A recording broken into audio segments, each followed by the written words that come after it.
this is the boiler, it converts the steam is fed to the turbine. Now, after that the steam which is coming out and enter into the condenser, this is also called bleeding of the steam, that means the wastage of the steam. It is fed to the condenser, where in the condenser the cold water will be circulating. This is the lake or river, the bottom one is lake or river. The water will be taken through the cold water pump, this is a cold water pump, through the pump it is fed to the condenser, again it is back to the lake or river. So, that means the water will be circulating from the river to the condenser back to the river. So, this is the in form of cold in nature, but here the dry hot steam is coming. So, this hot steam after absorbing the coldness from the cold water, it will be converted into the condensed steam, it is in a bubbles form.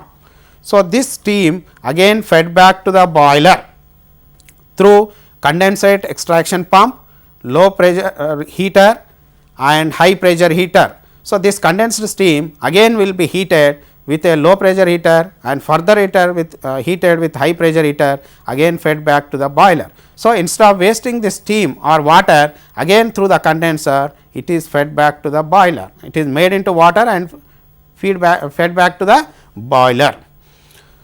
So, this is the how the again the wasted steam is used into the boiler to increase the overall efficiency of the system. Let us see the bottom one. So, here the water from the lake it will be cold in nature, but after entering into the condenser, the output of the water will be hot water. Can you say why it is a hot water? Because the water is absorbing hot temperature from the condensed steam and it will be converted to hot water. That hot water is again fed into the river, and sometimes if the water is not available in the river. So, instead of wasting this water into the river, it is again fed into the cooling tower.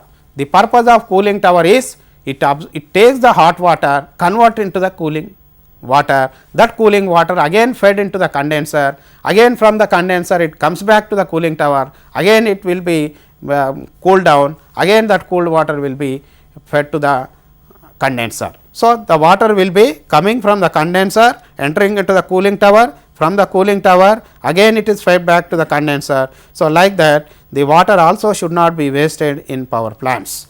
Let us see the fourth stage.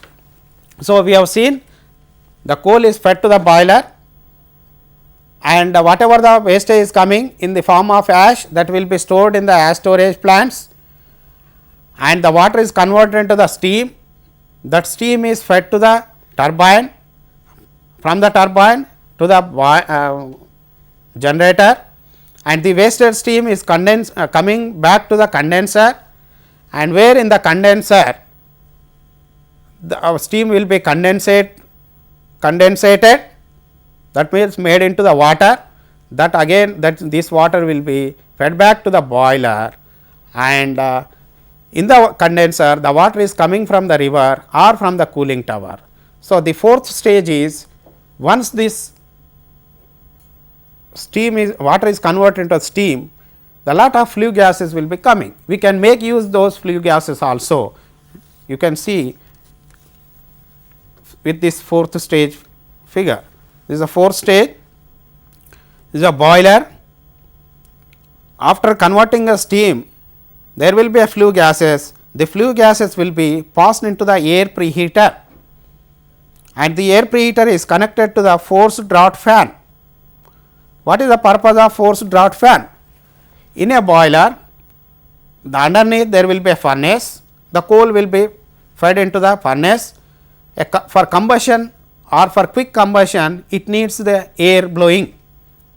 So, the air should be sucked from the atmosphere through the forced draught. Forced draught means it is nothing but a fan, it will suck the air from the atmosphere, but it is in a cold condition. That cold air will be fed to the air preheater. The purpose of air preheater is to convert this cold air into hot air by taking the temperature from the flue gases, and these flue gases are coming from the boiler. So, therefore, From the boiler, the flue gases enter into the preheater, and preheater converts the cold air into hot air. That hot air will be fed to the boiler furnace for coal combustion or coal quick burning purpose. So, therefore, we are not even wasting the flue gases also. So, after the flue gases entering into the preheater, the flue gases will be escaped into the atmosphere through the chimney. So, now this is the boiler, flue gases are entering into the air preheater.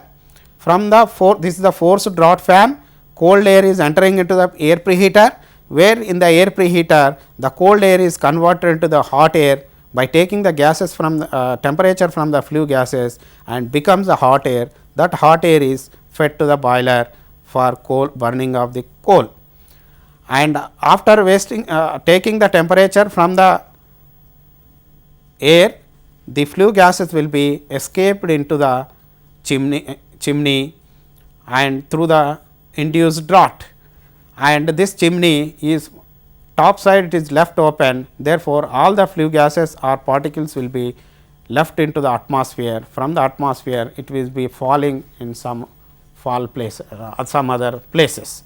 So, therefore, these are the various stages how by using the charcoal we can convert into steam energy, and this steam energy can be converted into mechanical energy, and this mechanical energy is how it will convert into electrical energy by using the generator.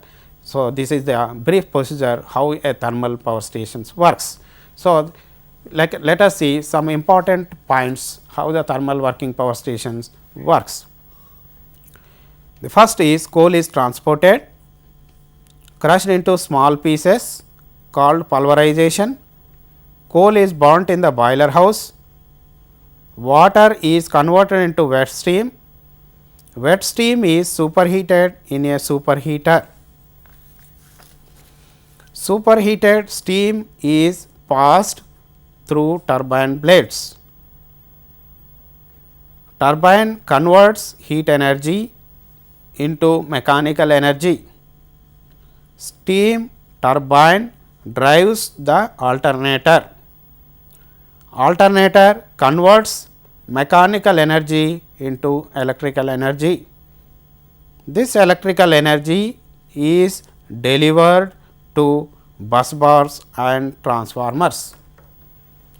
Let us see the different mountings in a power stations or various equipments located in thermal power stations, those we have discussed in a schematic diagram.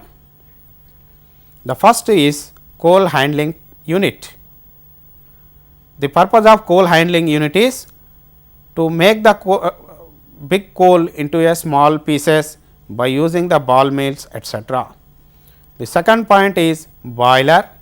In boiler there are two types of boilers, water tube boiler and fire tube boiler. Water tube boiler means the boiler inner side will be constructed with a tubes, and the water will be flowing through the tubes, whereas the flue gases will be